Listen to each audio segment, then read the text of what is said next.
Alors nous sommes le jeudi 12 novembre 2020, nous sommes à Toulon, j'ai quelqu'un au téléphone, j'ai lui demandé de se présenter. Bonjour. Bonjour, je suis Nicolas Nazica, je suis romancier et j'alterne entre le roman d'aventure et le polar. Et vous nous appelez de ?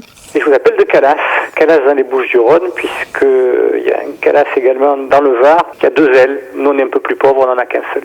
Il y a quelqu'un qui nous a parlé de vous. C'est intéressant qu'on puisse connaître aussi des personnes qu'on ne connaît pas, donc je suis ravi de vous accueillir à ce micro. On va d'abord parler des généralités. Vous connaissez le contexte un petit peu spécial dans lequel nous sommes actuellement. Vous deviez probablement participer à des salons d'écrivains qui, dans le contexte actuel, sont annulés, ce qui fait que vous ne pouvez pas voir les gens, vous ne pouvez pas voir les personnes qui vous suivent. On a imaginé ce moyen de vous faire parler au micro de manière, d'une part, avoir un équivalent. Ça fait un sujet de promotion pour vous faire connaître et je pense que vous méritez d'être connu à travers votre personnalité, les différents livres et les différents pays que vous avez visités. On va commencer par là d'ailleurs. Vous avez visité un pays que j'ai connu aussi, qui s'appelle la Grèce. Parlez-moi de ça. Absolument, j'ai visité la Grèce, j'ai fait pas mal de repérages pour un roman qui s'appelle Le mystère du foudre, qui se passe entre Rome, la Grèce et la Turquie, précisément énormément en Grèce.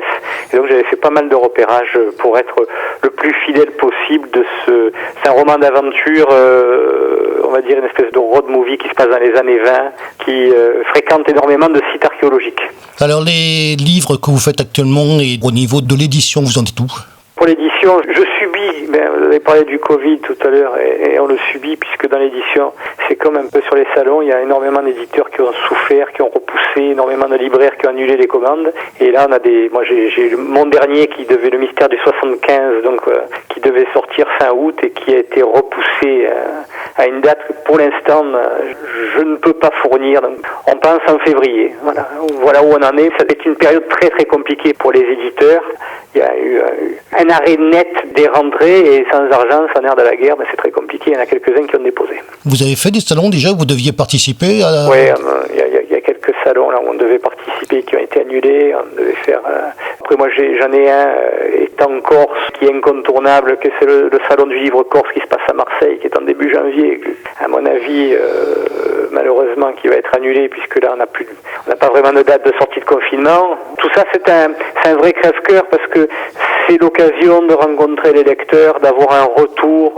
Quand j'écris pour donner du plaisir. Et si j'ai pas le retour du lecteur en physique qui vient vous voir, dire j'ai apprécié, j'ai aimé, j'ai là, c'est vraiment une motivation. Et là, on est privé d'une part de la motivation. Alors évidemment, il y a les réseaux sociaux sur lesquels on est en contact avec les lecteurs et sur lesquels on peut échanger. Le physique, c'est quand même quelque chose de particulier. Moi, il y a quelque chose que je voudrais dire justement. Vous venez de dire l'essentiel par rapport à où vous habitez, par rapport au salon que vous étiez prévu de faire.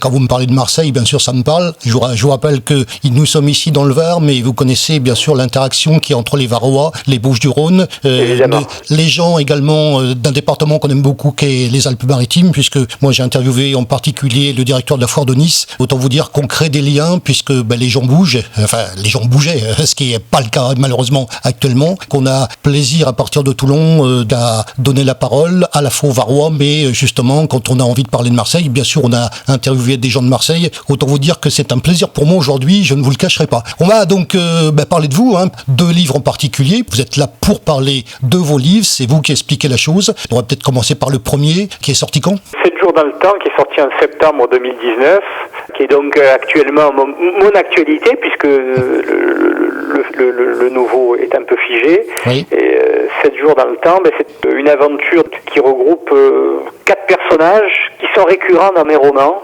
Le personnage principal qui s'appelle Enguerrand de Haute-Cour, 3 autres personnages qui gravitent autour et dont on suit les aventures dans le mystère du foudre, dont je vous ai parlé, qui se passait en Grèce, 7 jours dans le temps, et puis aussi le mystère du 75 qui doit sortir. 7 jours dans le temps, c'est un roman historique qui se passe en plein blocus continental, en 1811, sous l'époque napoléonienne. J'ai mêlé roman historique et science-fiction dans ce format-là, puisque ce sont des gens qui, à la base, vivent dans les années 1920, qui se retrouvent projetés dans le temps. Durant ces 7 jours, il va falloir qu'ils règlent toute une série de problèmes, et s'ils ne les règlent pas, ils vont rater leur fenêtre pour retourner dans leur époque. Donc voilà, c'est pour ça que ça s'appelle 7 jours dans le temps.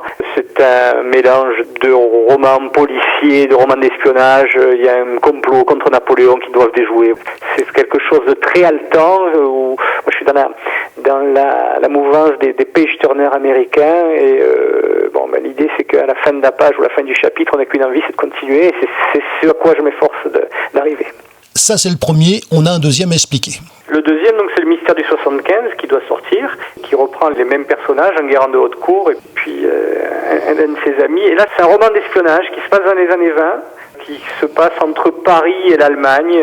Un plan secret ourdi par les Allemands pour noyauter les hautes sphères de l'État français. Et donc, ces deux personnages se retrouvent un peu contre leur volonté jetés là-dedans et ils vont tout faire pour d'une part laver leur honneur et d'autre part faire démasquer les traîtres qui se situent au plus haut de l'État. Voilà, donc ça c'est aussi pareil dans la mouvance des page turners et ça n'arrête pas. C'est ce que je vois, il y a marqué les traîtres de la République. Exactement.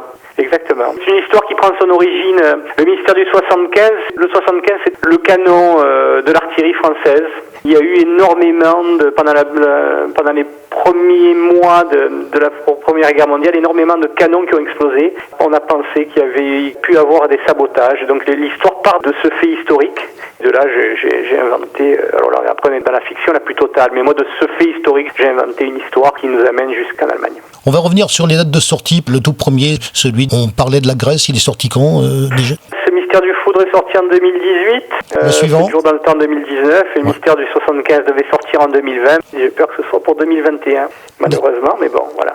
Ce qui est dommage, j'avais fait une très belle pré-sortie. Le bouquin était déjà prévendu. On avait fait 350 préventes en librairie, ce qui est énorme pour moi, puisque on parle d'un succès de librairie aujourd'hui en France à partir de 2020. Donc 350 préventes, c'est assez conséquent. Et malheureusement là, c'est quelque chose qui tombe un peu à l'eau. Donc en ce qui me concerne, c'est quelque chose qui a beaucoup impacté mon écriture. Après, c'est pas bien grave, on regarde tout ce qui se passe. Vous avez compris que justement on est là pour d'une part vous donner la parole, ça permet aussi de reprendre des choses, puisque nous on avait rencontré les écrivains dans les salons, ce qui va m'amener d'ailleurs à des questions, puisque moi les organisateurs et particulièrement certains auteurs que j'ai rencontrés dans différents salons organisés par différentes associations d'écrivains. Vous en connaissez justement des associations d'écrivains qui sont à vos côtés ? Moi je fais partie des Plumes de Gabian. Alors ça c'est sur Marseille. C'est une association avec laquelle je participe à des salons. Oui. Après je participe aussi à une association qui est plus proche du Var. Ça se passe à Cérès et puis au Castellet. Donc ça c'est avec Marie-Blanche Cordoue. J'en fréquente sans véritablement les connaître. Il y a celle de Fuveau aussi. Vous savez, Fuveau est une très grosse réunion littéraire. Bon, une des plus grosses c'est celle de Toulon, malheureusement qui a sauté. Oui. Puis dans les Alpes-Maritimes ou à Sartou. À Marseille, on est un peu pauvre, malheureusement. Dans les Bouches-du-Rhône, on n'est pas bien fourni.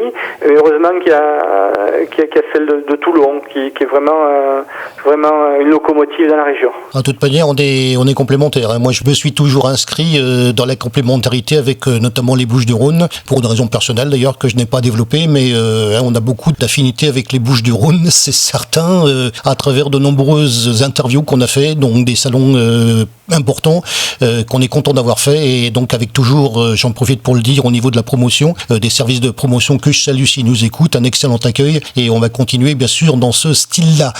En ce qui vous concerne, c'est quoi l'avenir maintenant ? Alors l'avenir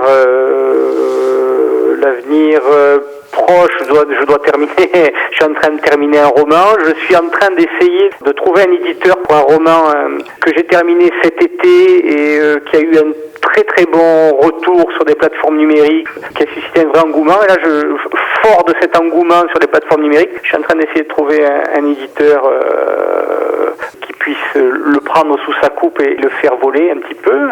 Et puis sinon je prépare aussi, je reviens à mes amours d'origine qui étaient l'écriture de scénario, et je dois faire, j'ai fini l'écriture d'un scénario d'un moyen métrage qu'on devrait sans doute faire en juillet dans les Bouches-du-Rhône et peut-être aussi en Savoie. Ça les lieux de tournage sont encore à décider, mais c'est quelque chose qui me tient à cœur et c'est très amusant.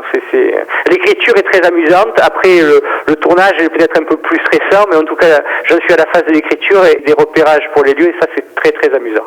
Alors je reviens sur les attaches que j'ai avec les Alpes-Maritimes, avec les Bouches-du-Rhône aussi, et puis peut-être qu'on a oublié quelqu'un. Alors je peux pas passer en oubliant ces gens-là, parce que d'une part, moi je les aime beaucoup, j'ai beaucoup de liens aussi avec eux. Voilà, vous aussi apparemment. Bon, on va parler de la Corse. Et je m'en voudrais, et ma famille m'en voudrait aussi, puisque bon, je suis d'origine corse, et que le petit roman dont j'ai parlé, là, que j'ai écrit cet été, qui a touché les plateformes numériques assez bien, c'est justement une histoire de proxénète corse. Et j'ai 2 autres romans qui devaient sortir, qui étaient programmés, et là, je veux dire, on en revient encore au Covid, et je sais pas pour quand c'est encore repoussé, et qui sont eux aussi des séries avec des personnages corses. Alors, des choses que j'ai écrites il y a plus de 15 ans, un scénario de film que j'ai mis aujourd'hui, que j'ai transformé en roman, et une suite. Et ce sont des personnages qui naviguent dans l'illégal, mais qui sont suffisamment sympathiques pour qu'on puisse suivre leurs aventures. C'est totalement immoral, même amoral, mais c'est dans l'air du temps. C'est quelque chose que j'avais inventé il y a 15 ans, à l'époque ça l'était pas. Aujourd'hui ça l'est un peu devenu, puisqu'il y a beaucoup de héros qui sont immoraux et qu'on suit, qui sont récurrents. J'ai sauté le pas. Après, ce sont pas des méchants absolus. Ce sont des gens qui font des délits d'initiés, qui escroquent les assurances, voilà. Alors ça passe beaucoup mieux chez les lecteurs qui se sont toujours un peu rebelles à ce niveau-là. C'est un exutoire qui permet de continuer à être honnête tout en faisant plaisir en voyant des gens qui font des choses un peu moins honnêtes, voilà. Alors il y a une dernière chose qu'on va parler, bien sûr, on en parlait, c'était justement vous donner la parole puisqu'il n'y a pas de salon. Donc quand on fait les salons, vous êtes dans la situation, vous êtes à votre table, vous recevez bien sûr le public, vous recevez vos lecteurs. Je vais poser la même question que j'ai posée à la personne que j'ai interviewée juste avant vous. Qu'est-ce qui se passe dans votre tête à ce moment-là? Quel est votre état d'esprit lorsque vous êtes en séance de dédicace? Je me nourris du retour des lecteurs, alors de mes lecteurs, parce que j'ai quand même des lecteurs qui de salon d'année en année reviennent et puis viennent pour prendre mon nouvel opus. Moi personnellement, j'écris pour le lecteur, j'écris pas pour me faire plaisir, ça me fait un énorme plaisir, je me ferai énormément de plaisir, mais mon but c'est d'écrire pour le lecteur, et quand j'ai ce retour du lecteur, bon ou mauvais, fort heureusement il est plus souvent bon que mauvais, ça me permet de me nourrir et de continuer, de progresser dans mon écriture et surtout de trouver encore plus d'inspiration.